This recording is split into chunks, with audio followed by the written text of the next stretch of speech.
Thank you for tuning in for Pet Week on Capitol Hill. I'm Clodovita, your Pet Week host. And for those of you joining for the first time, Pet Week on Capitol Hill is a series of virtual programming about the importance of pet ownership in America.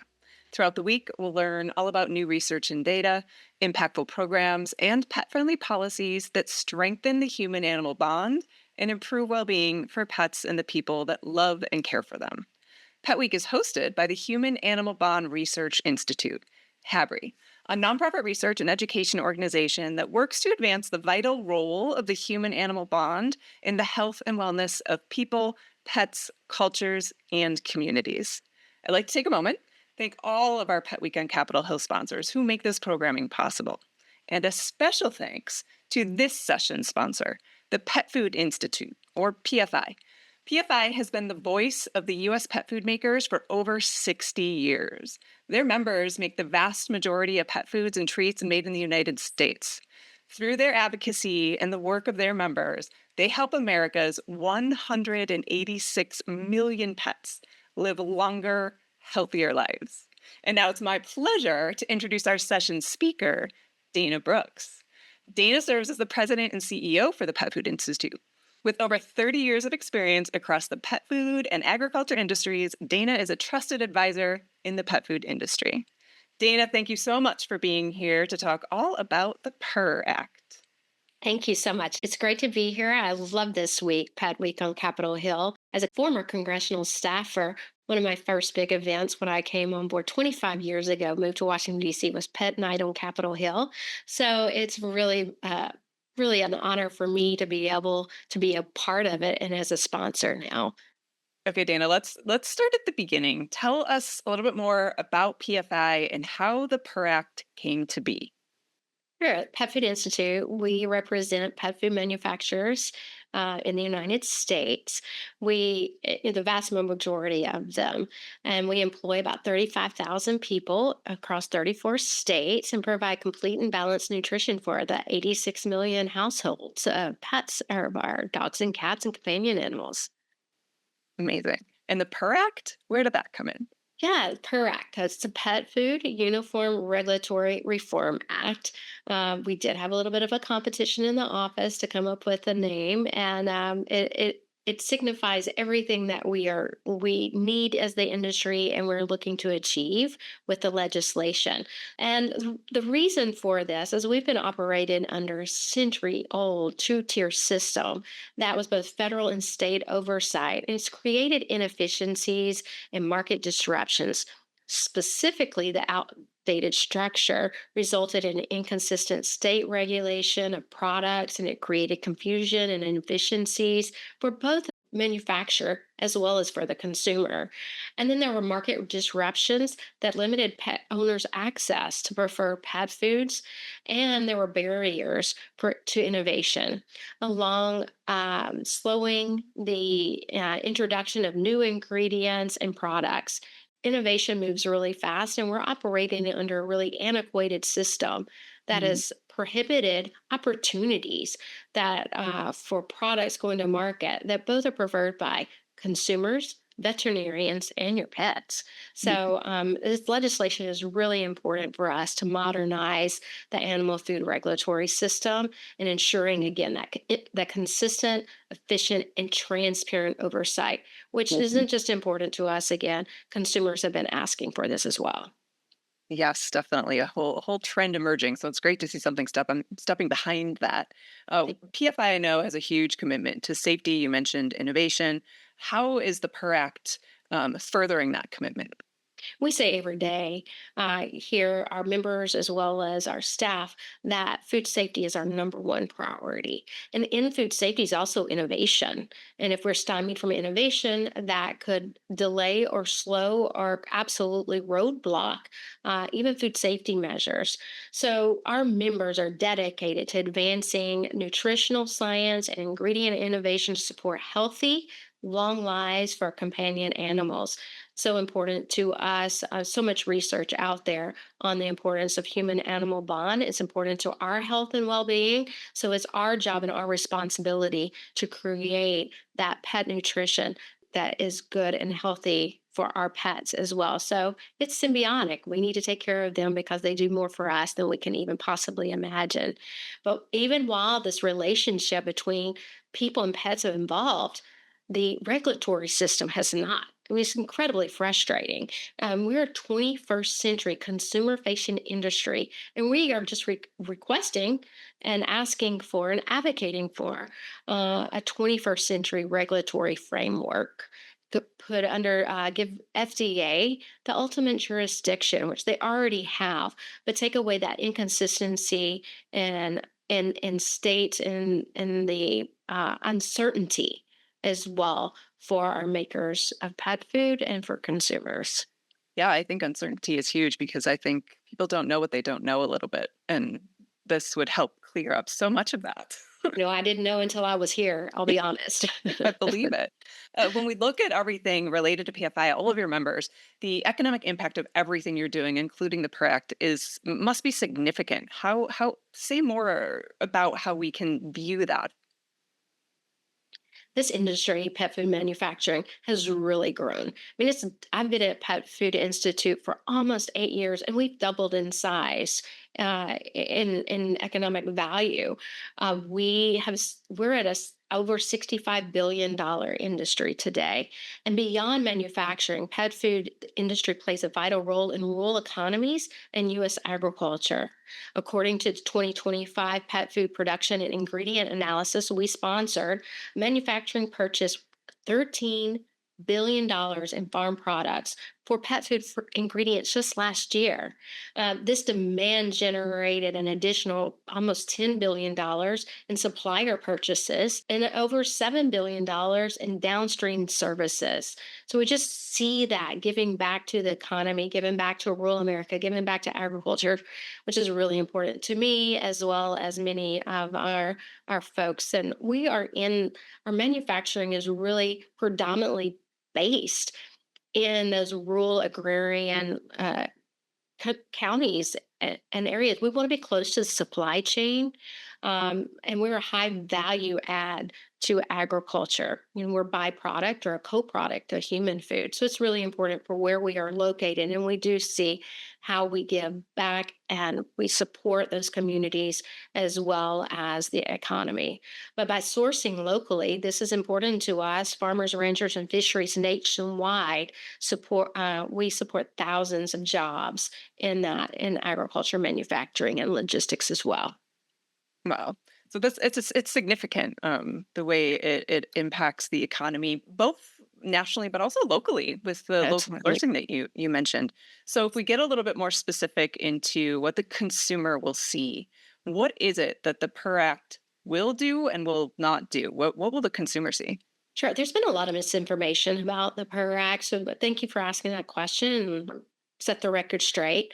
FDA Center for Veterinary Medicine is our regulatory authority today, and they would provide, by really focusing on them being our key agency, the PURR Act would provide consistent national oversight of labeling, advertising, and claims. So we're looking to mirror what FDA's existing role is for human food. States would retain authority to test products, inspect facilities, and enforce adulteration standards, continuing with consumer education. Again, as I said, food safety is still our number one priority. We want to make sure that continues to exist. There's been questions about, well, will this take away state authority for enforcement, compliance, and inspections? Absolutely not. We demand that. Consumers demand that. We want good. We want safe products and complete and balanced nutrition. So this does not impact that. Actually, we see it as strengthening it. And then the other thing that this does, we codify the ingredients that are currently approved in states, codify that federal. You hear a lot probably right now about the Secretary of HHS Kennedy talking about self grass. Who knows what that is? What does that mean? So, the ingredients that we currently use that are recognized as safe would be codified federally. So, it wouldn't be a question state to state. Is this ingredient safe for use? It would be one standard, one label, one process for review instead of being left to subjectivity of maybe someone within the state that may not have pet nutrition formulation and food safety experience.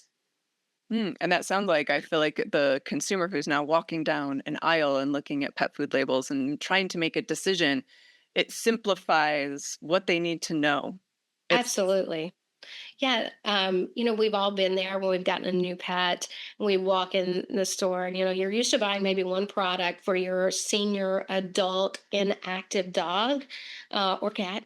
And then you get a puppy or a kitten, and they have different needs. yeah. And we want to make sure that it's very clear.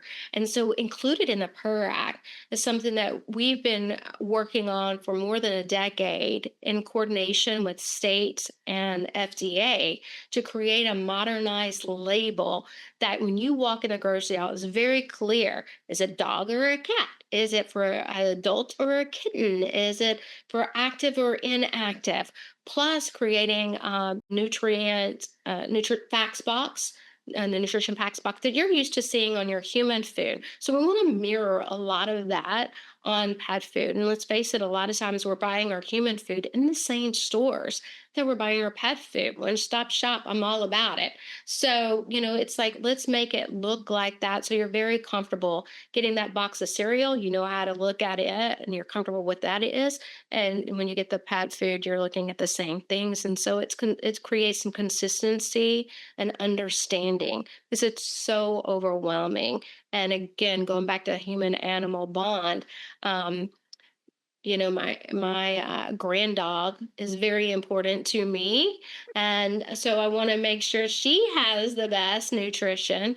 And so I want to make sure I'm purchasing a product that I feel comfortable with. And the only way to be able to do that is to make it to where it's something that I can also understand. So we support that for our consumers and our pets that we value.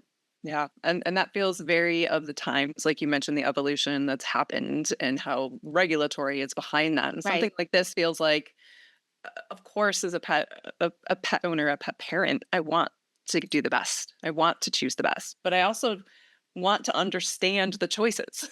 If you think about how pet food came, I mean, 100 years old product, and then how, I mean, growing up, how we purchased it versus how we purchase it today.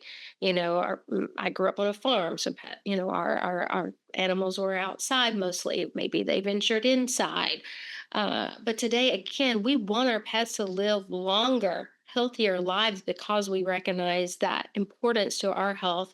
And so we want to that's where this innovation in science and technology has changed everything from the packaging to the product, what goes into it. So it is very important, and we want to grow and we want to be able to continue to innovate and be able to be that trusted product in your home. And we just see this is a way to modernize the operations to make a consistent regulatory environment. Again, a system that we can follow with certainty and transparency, and consumers can as well. We'll be able to go to FDA website and learn more about what's going on in the industry as well. Yes, I love that, and the idea of creating trust and transparency with consumers in a way that provides them confidence, which is really Absolutely. what they want, right? And so this week here, Pet Week on Capitol Hill, there are many members of Congress who we are reaching, and the PURR Act is something that's very important. What is it that you would like the members of Congress to know? Well, we first want to thank members of Congress that have made this a priority and supported the PURR Act in the last Congress as well as in this Congress. Obviously, we're still looking for co-sponsors in the House, and we hope to have the legislation introduced in the Senate. So, first, we certainly would love to have opportunity to share with them more about the PURR Act, and we'd love to have sponsors on the legislation. But we do see avenues moving forward, and we certainly enjoy meeting those members of Congress that are pet friendly offices. We hope that they'll reach out or that there's opportunity for us to introduce more, to share more about the bill one to one. But again, on behalf of Americans, pet food makers, farmers, and million pet owner families, we urge Congress to support the PURR Act. Fantastic. And for everyone watching right now who's interested in learning more about PFI, learning more about the PURR Act, where can they learn more? What can they Oh, do? we'd love for them to visit our website. It's petfoodinstitute.org. Very easy to find. We have a lot of facts and science about the importance of what's in your pet food, how pet food is made, and why you need complete and balanced nutrition for your pet. And if you have any specific questions about the PUR Act, you can find that on our website as well. But if you want a one-to-one interaction with our team here in Washington, D.C. at Pet Food Institute, you can email us at info@petfoodinstitute.org. Wonderful. As we are wrapping up here, Dana, what is the final word you would like to leave everyone with? Oh, I love my pet, and this is important to me too. And I'm in this industry because of a pet saved my mom's life. So I don't want people to think that all we care about, or is a product. We care about our pets. We care about your pets, and I'm pretty well known pet sitter here in Washington D.C. too. So if they need a little help with that, I'm available. Amazing. Maybe move to Denver and I'll bring you in. Each one. Oh, thank you so much. Thank you, Dana, for your time today, for your dedication to promoting transparency and regulation in the pet food industry and to enhance the human animal bond. Thank you. And of course, thank you to our session sponsor, PFI, Pet Food Institute. Pet Week is made possible through the generosity of all of our sponsors who are dedicated to sharing information about the importance of pets and the human animal bond for people and communities across America. So please join us for more sessions this week by visiting petnight.com or Habry's Facebook page. And on behalf of Habry and all of our sponsors, I want to thank you, Dana, for being here. I want to thank PFI, and I want to thank all of you for watching. We will see you next time. Yeah.